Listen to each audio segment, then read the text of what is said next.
Hi student, ये जो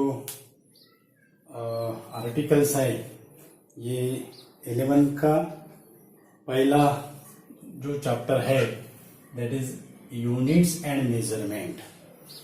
ये यूनिट्स एंड मेजरमेंट में हम फिजिक्स क्या है इसके बारे में डिस्कस करेंगे। उसके बाद Why we need the measurement, हमें मेजरमेंट की क्यों जरूरत है हमारे डेली लाइफ में। What is the importance of measurements। उसके बाद हम यूनिट्स की डेफिनेशन देखेंगे। उसके बाद फिजिकल क्वांटिटी क्या है उसके बारे में हम डिस्कस करेंगे। उसके बाद मेजरमेंट का रिक्वायरमेंट क्या है, how many things contain into measurement. किसी भी क्वांटिटी को अगर हमें मेजर करना है तो हमें कौन सी जो थिंग्स रहती है उसकी जरूरत पड़ती है, कौन सी जो थिंग्स है मेजरमेंट कैरी आउट करने के लिए, उसके बारे में भी हम डिस्कस करेंगे। Okay, so let us start our first chapter for 11th, that is units and measurement. Units and measurement आप जो 10th स्टैंडर्ड में स्टडी किया है आपने, फिजिक्स जो है आप स्टडी किए हैं उस पे, और it is the natural science. Physics is the branch of science which deals with the properties of matter and phenomenon of natural sciences. ये हम डेफिनेशन करते हैं। यानी जो नेचुरल जो फिनोमेनन है, नेचुरल साइंस के रिलेटेड जो है वो फिजिक्स से क्या है रिलेटेड है। For example, why the sky is blue. Sky ये हमें ब्लू क्यों अपियर्स होता है डे टाइम में, और वही स्काई जब बारिश का जब मौसम होता है वही स्काई हमें कैसा अपियर्स होता है, it is appears blackish. It is appears blackish. अगर इसका अगर हमें आंसर अगर चाहिए, that is natural phenomenon is which seeks to find the answer how and why. Physics is the deals with the natural science and this natural science which seeks to answer find how and why. Why sky is blue and how, sky का colour blue क्यों है और वो कैसा है, and why and how, these two words is related to physics. These two words is related to physics. So अगर हमें why the sky is blue इसका अगर हमें आंसर अगर चाहिए तो हम पीछे जाएंगे यानी हम थेरीज देखेंगे, लॉज देखेंगे, प्रिंसिपल देखेंगे, लाइट की प्रॉपर्टी स्टडी करेंगे, लाइट की थेरी स्टडी करेंगे, और उसके बाद हम हमारा ऑब्जर्वेशन क्या देंगे, कंक्लूजन निकालेंगे। ऑब्जर्वेशन के बाद हमें रिजल्ट देना होता है। एंड ऑब्जर्वेशन और क्लैरिफिकेशन करने के लिए हमें why the sky is blue तो हमें देखना पड़ेगा कि उसका जो वेवलेंथ है, because the sun consist of the 7 colour, और जो सन से जो सोलर एनर्जी आ रही है उसमें तो 7 कलर है, लेकिन हमें 7 कलर ना दिखने के बावजूद सिर्फ एक ही कलर दिखता है, सिर्फ ब्लू कलर दिखता है। यानी बाकी जो कलर है वो बाकी कलर वैनिश हो रहे हैं, यानी वो कहीं ना कहीं तो भी एटमॉस्फेयर में क्या हो रहे हैं, ट्रैप हो रहे हैं। ओके, सो जो trapping, why it is trapping, कौन से कलर ट्रैप हो रहे हैं एटमॉस्फेयर में, कौन से कलर ट्रैप हो रहे हैं, तो उसके लिए हमें ऑब्जर्वेशन की जरूरत है, और ऑब्जर्वेशन के लिए हमें मेजरमेंट की जरूरत है। क्योंकि जो रिजल्ट जो बनाए जाते हैं it is depends on the experimental observation. It is depends on the experimental observation. जो फाइनल जो रिजल्ट बनाते हैं फिजिक्स में साइंटिस्ट लोग जो फाइनल रिजल्ट बनाते हैं it is depends on the experimental observation, और एक्सपेरिमेंटल ऑब्जर्वेशन के लिए हमें मेजरमेंट की जरूरत है। हमें मेजरमेंट की जरूरत है। डेली लाइफ में भी हमें मेजरमेंट की बहुत जरूरत गिरती है। जब हम दुकान में जाते हैं, अगर हम मानो हम वेजिटेबल्स खरीदने अगर गए तो हम क्या बोलेंगे कि इतना केजी वेजिटेबल्स दो, यानी 1 किलो पालक दो। हम ऐसे बोलेंगे क्या कि 1 लीटर पालक की सब्जी दो, ऐसे बोलेंगे क्या? नहीं, क्योंकि हर चीज का एक क्या होता है, स्टैंडर्ड चूज होता है। हर चीज का हर क्वांटिटी का एक ऐसा स्टैंडर्ड चूज करते हैं और वो स्टैंडर्ड से वो क्वांटिटी को कंपेयर करते हैं। यानी अगर कहा कि 2 किलो हमें पालक की सब्जी चाहिए, तो किलो जो हो गया केजी, ये हो गया उसका standard, reference standard for the measurement, reference standard for the measurement. अगर एक ने 2 किलो ली और एक ने 5 किलो ली, यानी हमसे 5 किलो वाला जो है वो हमसे 5 टाइम्स मोर है। हमने 1 किलो अगर लिया और उसने अगर 5 किलो अगर लिया, तो उसकी जो क्वांटिटी है वो 5 टाइम्स मोर देन अस, हमारे से उसकी 5 गुना क्या है, ज्यादा क्वांटिटी है। यानी हम कैसे समझ सके कि उसकी क्वांटिटी ज्यादा है? मेजरमेंट से समझ सके। कैसे समझ सके? मेजरमेंट से समझ सके कि उनकी जो क्वांटिटी है वो हमसे ज्यादा है। क्या किया हमने? जो हमारा जो नंबर है और उसका जो नंबर है उसका हमने कंपेयर किया। हमारा 1 किलोग्राम है, उसका 5 किलोग्राम है, उसका हमने क्या किया? कंपेयर किया। मीन्स फर्स्ट जो स्टेप होती है, अगर कोई भी समझ लो, size of the table, volume of the cube, volume of the liquid, अगर हमें तेल लाना है तो हम वो लीटर में लाते हैं, किलो में भी लाते हैं। ओके, सो ये जो स्टैंडर्ड है, ये स्टैंडर्ड को हम यूनिट कहते हैं। That is the reference standard choose for the measurement. Reference, what is the definition of unit? Reference standard, reference standard choose for the measurement,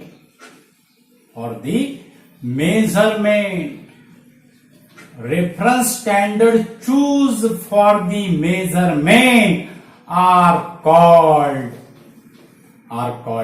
as unit, क्योंकि ये कौन सी भी अगर क्वांटिटी को हमें स्पेसिफाई अगर करना है तो उसका मैग्नीट्यूड हम यूनिट से, जो रेफरेंस स्टैंडर्ड जो क्वांटिटी के लिए हम क्या करते हैं, चूज करते हैं, उससे क्या करते हैं, कंपेयर करते हैं। अगर हमने कहा the mass of the block is 2 kilogram, mass of the block is 2 kilogram, means this quantity, how many units contain in this your measurement? Mass of the block is 2 kilogram, means the mass of the block is 2 times more than the reference standard choose for the measurement. Suppose the length of the table is 5 meter, means the length of the table is 5 times more than the reference standard choose for the measurement, that is the meter. Means to specify the any physical quantity. What is mean by physical quantity? A quantity which is countable and measurable, or a number which describe the physical phenomenon quantitatively, because the physics is a quantitative science. This quantitative word is deals with the measurement. Quantitative, qualitative. Quantitative यानी जो magnitude से संबंधित है, qualitative यानी quality, quantity यानी ज्यादा, quality यानी उसका गुणात्मक दर्जा बोलते हैं हम उसको। हम कैसे परखते हैं? उसके गुण से परखते हैं। और क्वांटिटेटिव में हम मैग्नीट्यूड से परखते हैं, दैट इज द परिमाण बोलते हैं उसको हम। Okay, so reference standard choose for the measurement और called as unit, and so any measurement, means no measurement is possible, without the reference standard, that is the unit. No measurement is possible without the reference standard, that is the unit. कोई भी measurement unit से possible नहीं है। अगर हमने कहा mass of the subject, mass of the subject, mass of the object is 10. What is the sentence? It is the meaningless sentence. It is the meaningless sentence because it is only consists the number. It is only consists the number. हाँ, अगर हम ऐसा अगर कहें तो mass of the object is 10 kilogram. Mass of the object is 10 kilogram. ये sentence क्या हो गया है? मीनिंगफुल हो गया है क्योंकि mass of the object is 10 kilogram, यानी हमें इसको इंफॉर्मेशन मिल रही है कि जो मास है वो किलोग्राम में मेजरमेंट किया है और उसका जो मैग्नीट्यूड है वो क्या है? 10 है. Any physical quantity that is the two thing required. Physical quantity का मेजरमेंट करने के लिए हमें दो थिंग्स की जरूरत होती है. एक होता है मैग्नीट्यूड और दूसरा होता है unit. That is a physical quantity is expressed in two things. That is magnitude, it is the number, and U for unit. U for unit. Physical quantity, that is N into U. N is the magnitude, U is the unit. U is the unit. So this is the measurement. यानी first step क्या है? Measurement की first step क्या है? Reference standard choose करना. और second step क्या है?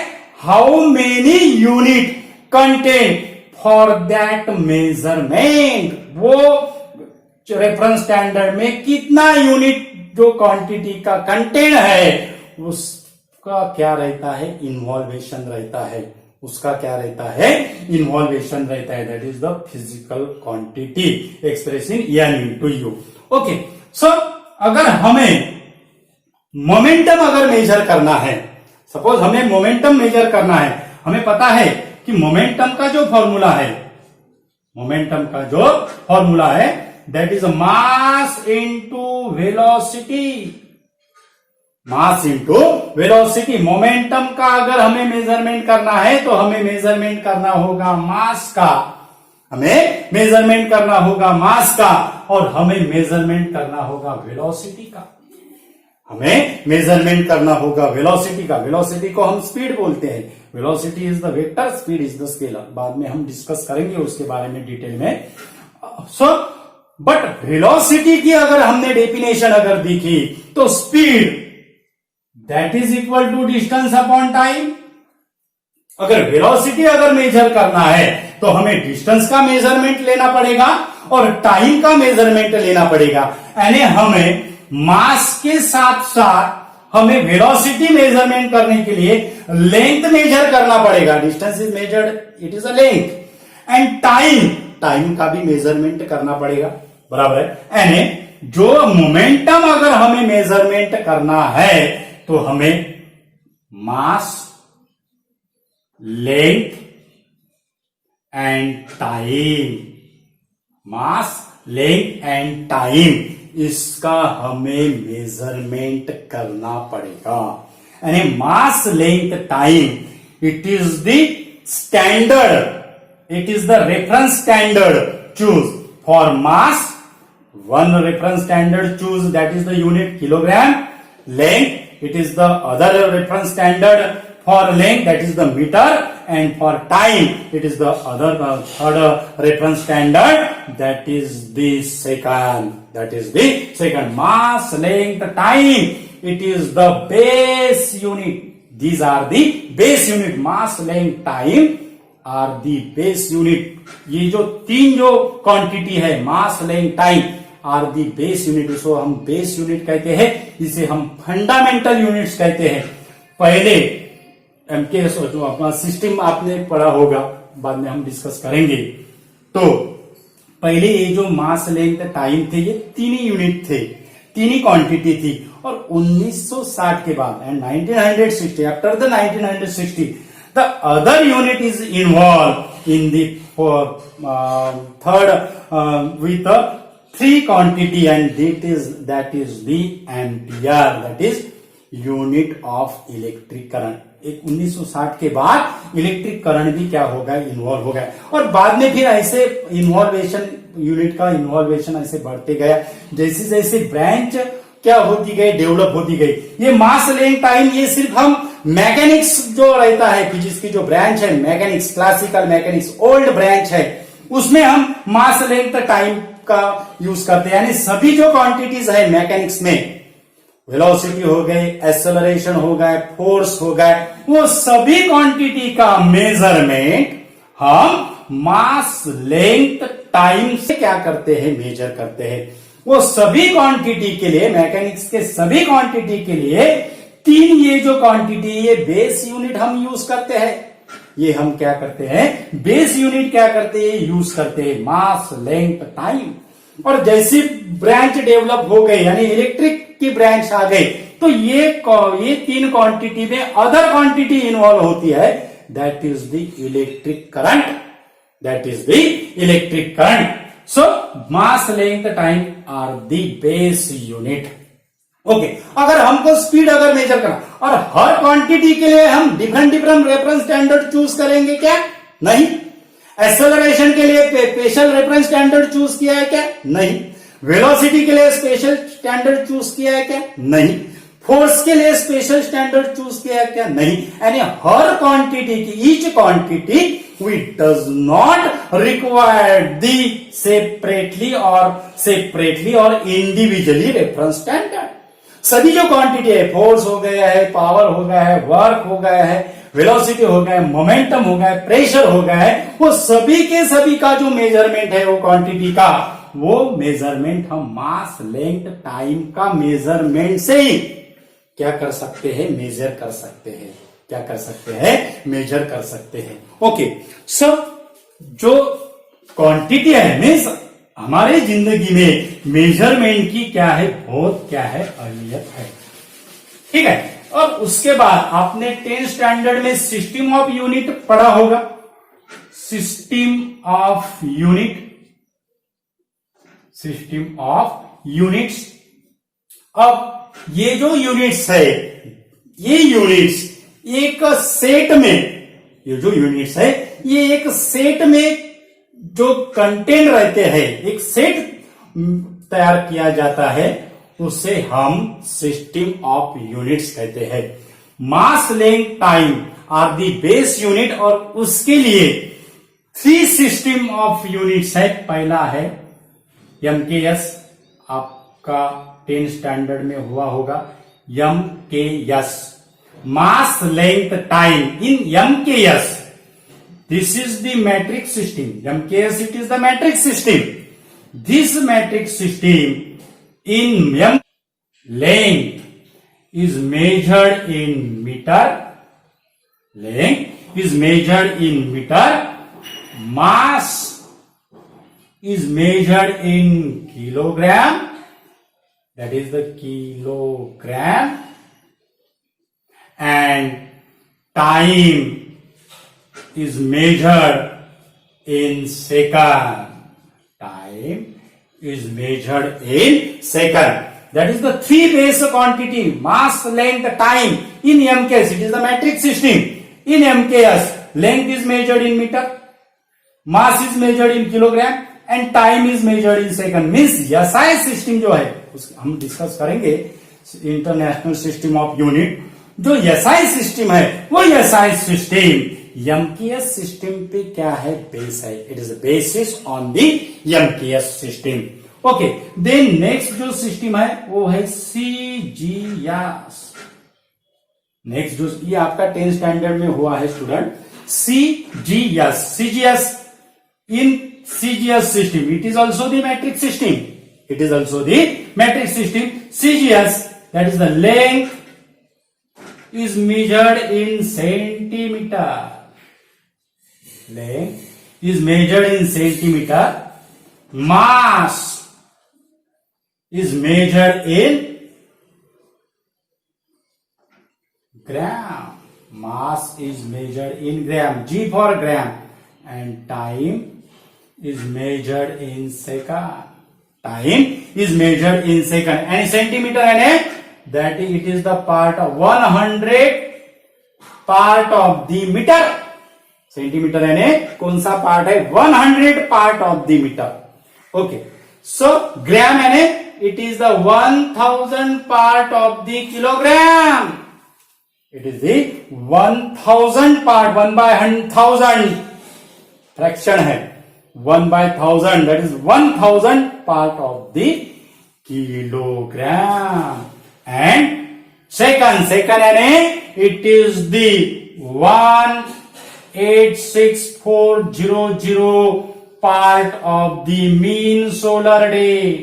मीन सोलर डे यानी मीन सोलर डे में जो सेकंड होता है वो 86400 यानी एक दिन में कितने सेकंड हो रहे हैं? 86,400 यानी 24 आवर के कितने सेकंड हो रहे हैं? That is 86,400. ओके, सो जो मीन सोलर डे है हमारा हो, उसका जो सेकंड में अगर कन्वर्ट करना है तो कितने सेकंड हो गए इसके? 86,400. Okay, so and last is FPS. It is the British system, British imperial system. इसको हम ये जो है MKS CGS it is the metric system and FPS it is the British system. Length is measured in 1 foot. Mass is measured in 1 pound and time is measured in second. 1 second. Time is measured in 1 second. Length is measured in 1 foot. You know that, student, what is the relation between inch and centimeter? That is 1 inch. That is equal to 2.54 centimeter. 1 inch, that is the 2.54 centimeter. And pound, what is the relation of pound? 1 pound. That is equal to 4.45 Newton. 1 pound, that is equal to 4.45. अगर बच्चा 2 pound का अगर है तो वो क्या है? That is it is the half. Okay, that is the 1 pound, that is 4.45 Newton. Okay, so it is the relation between Newton. यानी अगर 2 पाउंड का है पाउंड यानी, और किलोग्राम में क्या रिलेशन है? हाफ का रिलेशन है. क्या रिलेशन है? हाफ का. 2 पाउंड का है तो इट इज 1 किलोग्राम. 1 किलो का है वो. 2 पाउंड का अगर बच्चा मेजर हो रहा है हॉस्पिटल में तो उसका वेट कितना है? It is nearly about to 1 kilogram. It is nearly. 4 pound का है तो बच्चे का वेट कितना होगा? 2 किलोग्राम. यानी रिलेशन क्या है? किलोग्राम और पाउंड का हाफ का रिलेशन है. Okay, so this is all about this system of units. And ये हमारा फर्स्ट लेक्चर है यूनिट्स एंड मेजरमेंट पे. और हमारे चैनल को सभी जो स्टूडेंट है 11 के वो सब्सक्राइब कीजिए. इसके बाद भी हम आपको डिटेल इंफॉर्मेशन देंगे. सभी का 1 by 1 इंफॉर्मेशन देंगे. Each and every information in details. Each and every information in details. So आप हमारे चैनल को सब्सक्राइब कीजिए. अगर नए यूजर होंगे तो वो हमारा चैनल सब्सक्राइब कीजिए. अगर आपके जो स्टूडेंट, आपके जो फ्रेंड है जो 11th में है, उनको भी हमारा जो वीडियो है उनको भी शेयर कीजिए ताकि वो भी हमारे वीडियो का आनंद ले सके, उनको भी समझ में आ सके. Thank you so much.